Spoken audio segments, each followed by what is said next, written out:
नमस्कार, जय हिंद, वंदे मातरम। कैसे हैं आप सभी लोग? उम्मीद करते हैं कि आप सभी लोग अच्छे होंगे और आप सभी लोग की तैयारी जो है बिल्कुल ही अच्छी तरीके से चल रही होगी। तो आज की इस क्लास में हम सभी लोग जो है आरआरबी ग्रुप डी एग्जाम 2026 के लिए जो है टॉप ऐसे इंपोर्टेड और चुनिंदे प्रश्नों को देखेंगे, जो कि मेरे भाई आपके 3 अगस्त से लेकर 21 अगस्त तक के एग्जाम के लिए ये क्लास जो है रामबाण है। तो मेरे भाई यदि आपका एग्जाम 3 से लेकर 21 अगस्त के किसी भी डेट पे है तो आपके लिए क्लास जो है रामबाण क्लास साबित होंगे, क्योंकि कुछ मेरे भाई जो है कमेंट कर रहे थे कि भैया मेरा एग्जाम 3 अगस्त को है, 4 को है और 5 को है। इस प्रकार से आप लोग का कमेंट देख रहे हैं कि आ रहा है। तो मेरे भाई ये क्लास आपके सभी शिफ्टों के लिए है, सभी एग्जाम डेटों के लिए है। आपके 21 से पहले किसी भी डेट पे एग्जाम है तो इस क्लास को बिल्कुल आप अच्छे से देखिए। यहां से प्रश्न आपके पेपर में हूबहू छपेंगे, ये आप लोगों से वादा करते हैं। तो क्योंकि ये सारे क्वेश्चन आपके एनालाइज किए गए क्वेश्चन हैं, जो आपके एग्जाम में डायरेक्टली यहां से क्वेश्चन मेरे भाई आपको पूछे जाएंगे।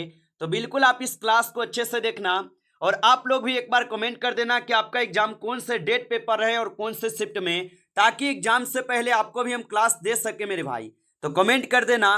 तो चलिए क्लास को हम स्टार्ट करते हैं और देखिए कि प्रश्न क्या पूछा है। प्रश्न पूछा है कि भारतीय रेलवे का सबसे बड़ा रेलवे कोच निर्माण कारखाना कहाँ है। चलिए बताइए। ये सारे के सारे क्वेश्चन एनालाइज किए गए क्वेश्चन हैं, जो आपके पेपर में यहां से 100% क्वेश्चन आपको छपने वाले हैं और बताएंगे भारतीय रेलवे का सबसे बड़ा रेल कोच निर्माण कहाँ कहाँ पर है। तो याद रखेंगे ये हो जाएंगे चेन्नई में। ऑप्शन आप सभी लोग का जो है 20 सही जवाब है, चेन्नई में होगा, याद रखिएगा। चलिए अगला प्रश्न यहाँ पे दिए गए आपसे और प्रश्न है कि निम्नलिखित में से कौन सी नदी दक्षिण भारत की गंगा जो है कहलाती है। चलिए बताइए। तो निम्नलिखित में से कौन सी नदी दक्षिण भारत की गंगा कहलाती है। तो यहाँ पे आपके गोदावरी नदी होगा, ऑप्शन सी करेंगे सही जवाब। अगला प्रश्न यहाँ पे देखेंगे, निम्नलिखित में से कौन सी फसल जायद मौसम में उगाई जाती है। चलिए बताइए। तो निम्नलिखित में से कौन सी फसल जायद मौसम में उगाई जाती है। तो यहां पे आपके तरबूज हो जाएगा, ऑप्शन सी कीजिएगा सही जवाब। चलिए अगला प्रश्न यहां पे है और प्रश्न है कि भारतीय राष्ट्रीय कांग्रेस के प्रथम मुस्लिम अध्यक्ष जो है कौन थे। चलिए बताइए। भारतीय राष्ट्रीय कांग्रेस के प्रथम मुस्लिम अध्यक्ष कौन थे। तो याद रख लीजिएगा ये हो जाएंगे आपके बदरुद्दीन तैयब जी, ऑप्शन ए जो है यहाँ पे सही जवाब होगा। अगला क्वेश्चन यहाँ पे 5 नंबर है और क्वेश्चन है कि निम्नलिखित में से कौन सी नदी हिमालय से नहीं निकलती है। चलिए बताइए। तो निम्नलिखित में से कौन सी नदी हिमालय से नहीं निकलती है। तो महानदी जो है ये हिमालय से नहीं निकलती, ऑप्शन यहाँ पे सी सही जवाब है। चलिए अगला प्रश्न यहाँ पे है, 11वीं अनुसूची जो है ये किससे संबंधित है। चलिए बताइए। तो 11वीं अनुसूची जो है ये किससे संबंधित हो जाएगा। तो ये 11वीं अनुसूची आपको पता है कि पंचायतों से संबंधित है, ऑप्शन यहाँ पे आपका 20 सही जवाब है, पंचायतों से संबंधित है। अगला प्रश्न यहाँ पे है, भारत का सबसे बड़ा नदी द्वीप मांजुली किस नदी में निर्मित है। चलिए बताइए। तो भारत का सबसे बड़ा नदी द्वीप मांजुली किस नदी में स्थित है। तो ये स्थित हो जाएंगे आपके ब्रह्मपुत्र में, ऑप्शन यहाँ पे आपका बी जो सही जवाब है, ब्रह्मपुत्र में होगा। आगे देखिए अगला प्रश्न है कि 2024 G20 शिखर सम्मेलन की मेजबानी किस देश ने की है। तो 2024 G20 शिखर सम्मेलन की मेजबानी किस देश ने की है। तो याद रखेंगे इनकी मेजबानी ब्राजील के द्वारा किए गए, ऑप्शन यहाँ पे 20 सही जवाब है, ब्राजील के द्वारा। अगला प्रश्न यहाँ पे है कि भारत में लेटराइट मिट्टी मुख्यतः किस क्षेत्र में जो है पाई जाती है। चलिए बताइए। तो भारत में लेटराइट मिट्टी किस क्षेत्र में मुख्यतः पाई जाती है। तो ये पाए जाते हैं आपके कहाँ पे। तो ये पश्चिमी घाट में पाए जाते हैं, ऑप्शन ए हो जाएगा सही जवाब, पश्चिमी घाट में होगा। चलिए अगला प्रश्न यहाँ पे देखेंगे, वास्तविक जीडीपी यानी रियल जीडीपी किस आधार पर जो है मापा जाता है। तो वास्तविक जीडीपी किस आधार पर मापा जाता है। तो ये मापे जाते हैं आधार वर्ष की स्थिर कीमतों पर, ऑप्शन यहाँ पे आप सभी लोग का जो है 20 सही जवाब है। अगला प्रश्न यहाँ पे दिए गए हैं, भारत में सबसे लंबी दूरी तय करने वाली नियमित एक्सप्रेस ट्रेन कौन सी है। तो याद रखेंगे भारत में सबसे लंबी दूरी तय करने वाली नियमित एक्सप्रेस ट्रेन कौन सी है? तो यहाँ पे आप सभी लोग का विवेक एक्सप्रेस हो जाएगा। ऑप्शन ए करेंगे सही जवाब, विवेक एक्सप्रेस होगा। अगला प्रश्न यहाँ पे दिए गए, इल्बर्ट बिल विवाद किस वायसराय के समय जो है हुआ था? तो इल्बर्ट बिल विवाद किस वायसराय के समय हुआ? तो ये होते हैं आपके लॉर्ड रिपन के समय। ऑप्शन आप सभी लोग का जो है बी सही जवाब है, लॉर्ड रिपन के समय। चलिए आगे देखिए, अगला प्रश्न यहाँ पे दिए गए और प्रश्न क्या है कि भारत में पंचायती राज व्यवस्था को संवैधानिक दर्जा किस संशोधन द्वारा जो है दिया गया है? चलिए बताइए। और मेरे भाई यदि आपको ये क्लास अच्छा लगे तो आप इस क्लास को एक बार लाइक कर लेना, और नए हैं तो आप इस चैनल को भी सब्सक्राइब करके ऑल नोटिफिकेशन को भी ऑल पे जरूर दबा के जुड़ जाइए, ताकि आने वाले आपको शिफ्टों के लिए यहाँ से जो भी क्लास मिले उसका नोटिफिकेशन आपके पास तुरंत पहुँच सके। तो चैनल को सब्सक्राइब कर लीजिए। और भारत में पंचायती राज व्यवस्था को संवैधानिक दर्जा किस संशोधन द्वारा दिया गया? तो इसको दिए गए थे आपके 73वां संविधान संशोधन के द्वारा। ऑप्शन यहाँ पे बी सही जवाब है। अगला प्रश्न यहाँ पे है, भारत का सबसे बड़ा जलोढ़ मैदान किस नदी तंत्र द्वारा निर्मित हुआ है? तो भारत का सबसे बड़ा जलोढ़ मैदान किस नदी तंत्र द्वारा निर्मित हुआ है? तो ये हो जाएंगे आप सभी लोग के गंगा और ब्रह्मपुत्र के द्वारा। ऑप्शन यहाँ पे बी सही जवाब होगा। आगे देखिए, अगला प्रश्न है, निम्न में से कौन सी ऊष्माक्षेपी अभिक्रिया है? तो निम्न में से कौन सी ऊष्माक्षेपी अभिक्रिया है? तो यहाँ पे ऊष्माक्षेपी अभिक्रिया श्वसन हो जाएगा। ऑप्शन बी कीजिएगा, श्वसन होगा। आगे देखिए, अगला प्रश्न यहाँ पे दिए गए और प्रश्न है कि भारतीय रिजर्व बैंक के वर्तमान जो यहाँ पे गवर्नर कौन है? तो भारतीय रिजर्व बैंक के वर्तमान गवर्नर कौन है? तो इसके वर्तमान गवर्नर हो जाएंगे संजय मल्होत्रा। ऑप्शन यहाँ पे सी सही जवाब है, संजय मल्होत्रा होगा। अगला प्रश्न यहाँ पे है, फरवरी मार्च 2026 में आईसीसी पुरुष T20 विश्व कप का आयोजन किन देशों में हुआ है? तो फरवरी मार्च 2026 में आईसीसी पुरुष T20 विश्व कप का आयोजन किस देश में हुआ है? तो ये हुए हैं आपके भारत और बांग्लादेश के बीच। ऑप्शन यहाँ पे सी जो है सही जवाब है, भारत और बांग्लादेश। आगे देखिए, अगला प्रश्न यहाँ पे 80 नंबर है, भारतीय संविधान का कौन सा भाग मौलिक अधिकारों से संबंधित है? चलिए बताइए। तो भारतीय संविधान का कौन सा भाग मौलिक अधिकार से संबंधित है? तो भाग 3 जो है ये मौलिक अधिकार से संबंधित होगा। ऑप्शन आपका बी सही जवाब है। अगला प्रश्न यहाँ पे है कि कोंकण रेलवे किन राज्यों से होकर जो है गुजरती है? तो याद रखेंगे कि कोंकण रेलवे किन राज्यों से होकर गुजरती है? तो ये गुजरते हैं आपके महाराष्ट्र, गोवा और कर्नाटक से। ऑप्शन ए जो यहाँ पे सही जवाब होगा। चलिए अगला प्रश्न यहाँ पे देखेंगे, भारत में कॉफी की खेती मुख्यतः किस प्रकार की मिट्टी में की जाती है? तो भारत में कॉफी की खेती मुख्यतः किस प्रकार की मिट्टी में की जाती है? तो ये किए जाते हैं आपके लेटेराइट मिट्टी में। ऑप्शन यहाँ पे आपका बी जो है सही जवाब है, लेटेराइट मिट्टी में होगा। अगला प्रश्न यहाँ पे दिए गए 21 कि कंचनजंगा राष्ट्रीय उद्यान किस राज्य में जो है स्थित है? तो कंचनजंगा राष्ट्रीय उद्यान किस राज्य में स्थित होगा? तो कंचनजंगा राष्ट्रीय उद्यान जो है ये स्थित होगा सिक्किम में।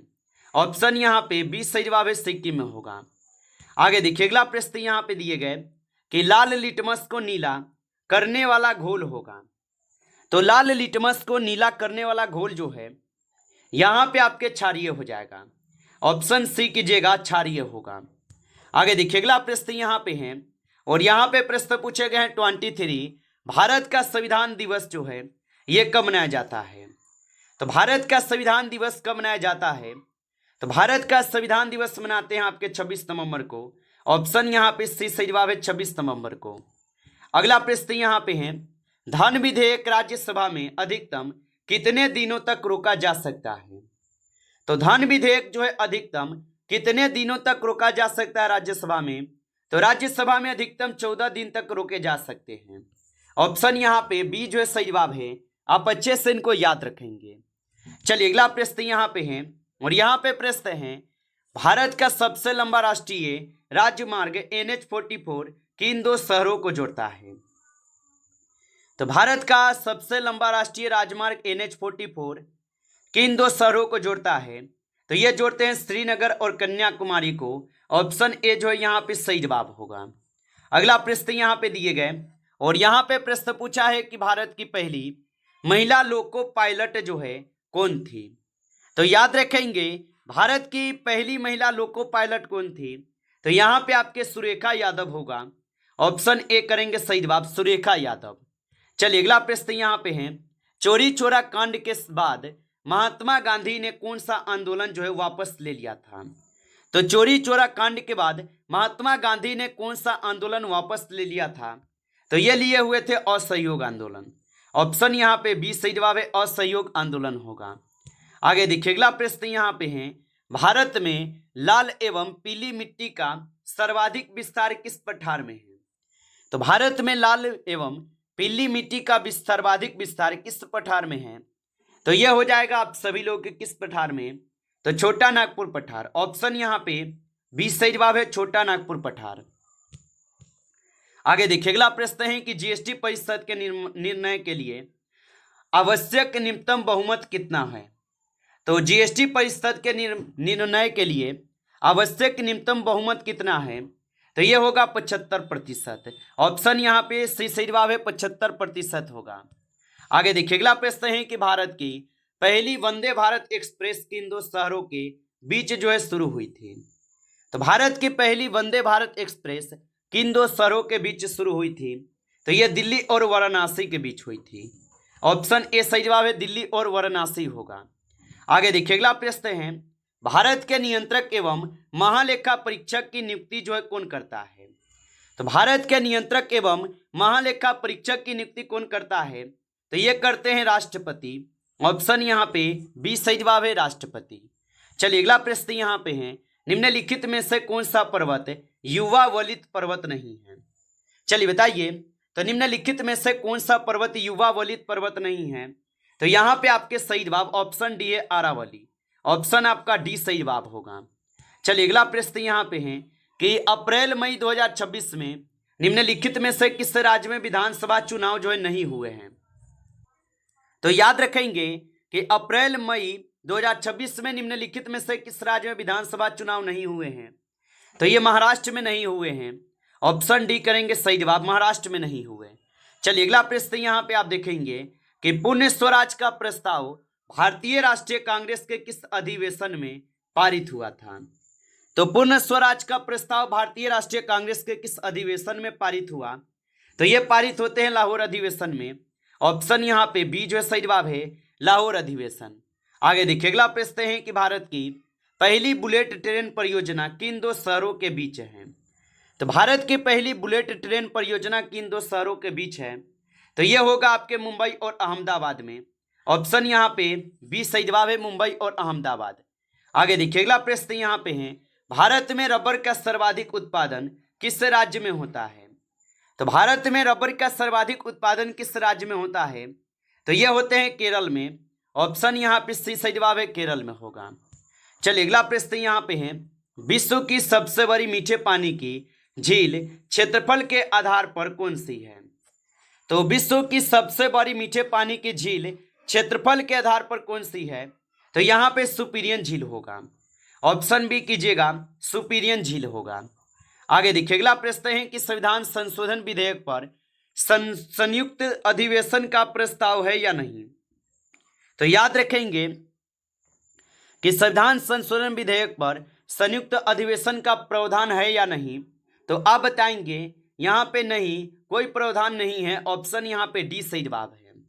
अगला प्रश्न यहाँ पे प्रश्न है 39 कि मानव नेत्र में सर्वाधिक अपवर्तन किस भाग में होता है। तो मानव नेत्र में सर्वाधिक अपवर्तन किस भाग में होता है, तो ये होते हैं आपके कर्निया में। ऑप्शन यहाँ पे बी जो है सही जवाब होगा। चलिए अगला प्रश्न यहाँ पे आप देखेंगे और यहाँ पे प्रश्न क्या पूछा है, सिंधु घाटी सभ्यता का कौन सा स्थल गुजरात में स्थित है। तो सिंधु घाटी सभ्यता का कौन सा स्थल गुजरात में स्थित है, तो यहाँ पे आपके लोथल हो जाएगा। ऑप्शन बी कीजिएगा, लोथल होगा। नमस्कार साथियों, इस क्लास में जो है टॉप आपके 40 क्वेश्चन थे जो काफ़ी इंपॉर्टेंट क्वेश्चन थे।